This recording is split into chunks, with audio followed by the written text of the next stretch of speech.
But even though this proclamation did not actually free any slaves, it did change a lot of things in the South. The Union troops were now fighting for a stronger cause than just getting the South back. Okay, they're fighting to end slavery. They have a lot more motivation to fight. They also saw that a lot of European countries stopped trading with the South, because if they traded with the South and the South won, slavery was going to still go on. And a lot of people in Europe and elsewhere, thankfully, were against slavery. So they're like, well, we're not going to trade with the South because then that's going to help them keep slaves. And the only way that the South really had to get goods was through trade. So this really hurt the South as far as not being able to get any trade from anyone from Europe.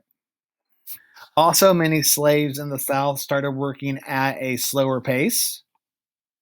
They were kind of like, well, all right, we don't have to work as hard, because the harder we work, the more we're going to help the South. So they really wanted the North to win at this point, because they knew if the North won, they would be free. Slaves would also, this is kind of neat, they would see a Union army approaching, and a lot of times they would flee. They would run towards the Union army because they were free, and if they belonged to the United States. So they knew that they would be protected by the army. So by the end of the war, about 1/4, one out of every 4 enslaved populated people in the South had escaped to freedom in one way or another. So this made it a lot easier for them to get their freedom. Now in the North, did I skip something here? In the North, free African Americans were able to fight in the Union Army. And at first, these were non-combat jobs. I don't think I have this slide anywhere.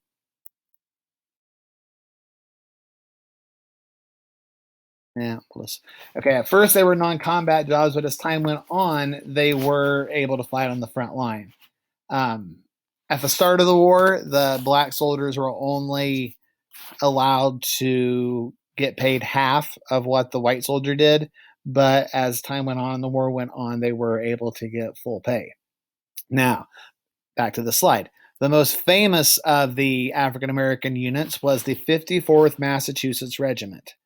And this unit accepted blacks from all throughout the North.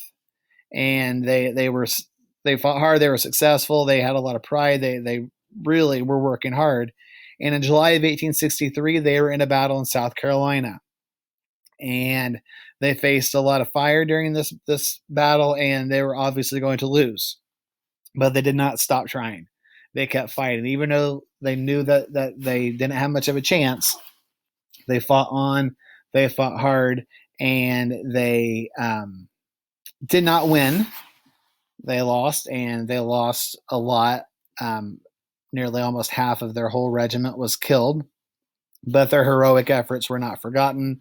And if you ever want to see a good movie, a Civil War movie, the movie Glory is kind of about this, and it just shows kind of what the Massachusetts, what the black regiments went through in order to help their own cause and to help to end slavery. So chapter 3 is important, or section 3 is important, because we learned about the Emancipation Proclamation, freedom the slaves, but not really. We learned about what the African Americans could do in the North as opposed to the South, and it just gave motivation for the Northern soldiers to fight more, and it gave motivation for European countries to not help the South. So a lot happened in this time, and we will talk more about what was going on in the war in our next section. So that is the end of section 3.